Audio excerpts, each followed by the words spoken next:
that a picture is worth 1,000 words. And this is our president as a candidate in 2007 at a gas station 2008 in Indianapolis. What's missing? Actions to support low gas prices at that time. I urge the president to listen to the American people and to fully approve the Keystone XL pipeline. Do it now. Put America back in business. Gentleman's time has expired. The chair recognizes the gentlelady from North Carolina, Ms. Fox, for 5 minutes.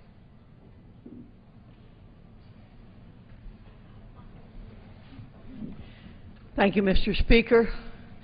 Mr. Speaker, I know I'm going to repeat some of the things that my colleague from Texas has gone over as it relates to energy in our country and the response of the Obama administration. But, Mr. Speaker, these facts bear repeating because the media has been complicit with the Obama administration in hiding the facts from the American people about the extraordinarily negative impact that the President and his administration have had on the American people as it relates to energy prices. Let me say again that on his inauguration date in 2009, the average price of gasoline in this country was $1.84. The average price of gasoline today is $3.73. That is a 102% increase. By spring, the estimates by Barron's are that the price of gasoline will be $4.50. This is a tremendous burden on the hard-working American taxpayers. We hear the President and his people in his administration talking about how they want to be fair to the middle class. Well, what's not fair to hardworking American taxpayers is the President's inability to see how the price of gasoline is hurting those hardworking American taxpayers. A 1 cent increase in the cost of gas equals $1 billion out of our economy and is a $4 million per day cost to consumers. A 50-cent increase in gasoline equals a $70 billion yearly loss to the U.S. economy. And what does it, again, how does it affect the average family? Between 2009 and 2011, in 2009, it cost them $173.80 more. In 2010, $281.06. 2011, $368.09. The Republicans have a plan to do something about this, but again, we have to explain to the American people we're only 1/2 of 1/3 of the federal government. We've passed 5 bills in the House to increase energy production from the abundant supply of natural resources we have in this country. Mr. Speaker, we could be energy independent in this country, but the President and the people who work for him and the Senate are stopping us from being that way. We've passed legislation to ensure construction of the Keystone Pipeline. Together with the Keystone Pipeline and the other bills we've passed, we decrease our reliance on Middle Eastern oil and stabilize gas prices.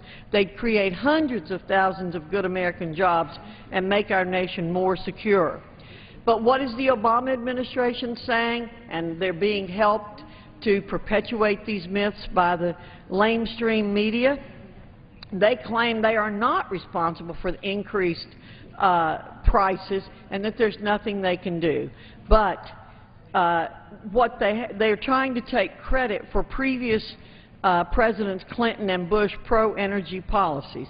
The reason oil production is up today is because of development on private and state lands. North Dakota alone produced almost 16 million barrels of oil in January 2011 compared to only a little more than 2 million in January 2012, the majority of which is on state and private lands. The Obama administration is not opening new offshore areas for energy production. The President and the administration claim to be opening more than 75% of offshore lands for energy exploration. This is absolutely false. The Obama administration has blocked energy production on federal lands. The Obama administration denies the potential of domestic oil production. So everywhere we turn, the President and the people who work for him are keeping us from becoming energy independent. And let me give you some quotes from the President. January 2008, under my plan of cap-and-trade system, electricity rates would necessarily skyrocket. We all remember that. Energy Secretary Stephen Chu, December 2008, somehow we have to figure out how to boost the price of gasoline to the levels in Europe. And another one, Mr. Chu has called for gradually ramping up gasoline taxes over the next 15 years to coax consumers into buying more efficient cars and living in neighborhoods closer to work. Mr. Speaker, we Republicans have a plan. We need the Senate to act on that plan. I yield back. The lady's time has expired. The chair recognizes the gentleman from Pennsylvania, Mr. Murphy, for 5 minutes.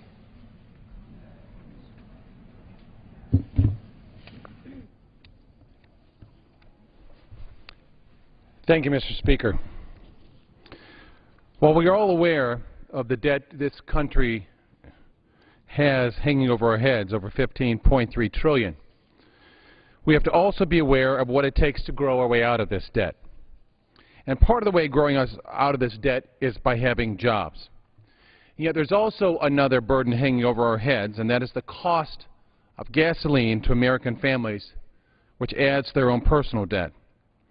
Bear in mind, at the last inauguration in 2009, the price of gasoline was $1.83 a gallon. Now it's approaching $4 a gallon. Think about what that means to the average family, where they're spending a couple of $1,000s more per year for gasoline, and no end in sight, as it expected that price will go up to well over $4, perhaps $5 per gallon in some states in the coming months.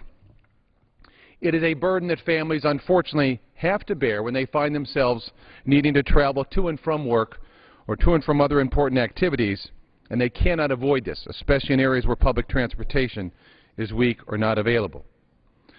Now, we have put forth a plan in this House to open up some other areas for drilling for our own oil. It was criticized by some, saying it would take too long for that oil to get to market, and by others saying it wouldn't have that much of a price difference on oil. I beg to differ. 4 or 5 years ago, when I put forth a bill, a bipartisan bill with many of my colleagues to open up the Outer Continental Shelf for drilling, we had noted at that time the impact that would have upon our economy. It's anticipated that there is about $8 trillion worth of oil and natural gas off our coast, and that would lead, if that was invested in our infrastructure, over 1 million new jobs per year for the next few years. And the federal revenue that would come from that over the next 20 years would be about $2.5 to $3.7 trillion. Even when you're talking about our national debt, those are large numbers. And if we invest that in America's infrastructure, and noting that for every $1 billion we invest, it's about 30,000 to 35,000 jobs, that's a lot of jobs, and it takes care of our many unemployed and underemployed in this country. Well, for those who say it will not lower gas prices, I beg to differ. And certainly there are studies in the past that have been flawed when they look at only the impact of the Outer Continental Shelf and in terms of what that would mean. But I would like to put forth some other numbers that are important. And that is, not the Outer Continental Shelf, but Alaska only, that if you open up the Outer Continental Shelf also, it has a big impact. Right now, we import perhaps 60% or more of our oil. Now, some of that comes from Canada and Mexico, our North American neighbors, but much of that oil also comes from OPEC nations. Further, OPEC has stated time and time again they would like to see gasoline and oil prices go up so much that oil is at $200 a barrel. It's critical for their economies, and when OPEC leaders get together, it also includes some countries that are not very friendly to us, such as Iran and Venezuela, and other countries which we have defended with our blood and treasure over the years, which has cost us more. But look at this, in terms of international policy of using our own oil versus OPEC. In 2011, our trade deficit with OPEC was $127 billion. In 2010, it was $96 billion. In 2009, it was $62 billion. And in 2008, the last time we had a big oil price jump, it was $177 billion.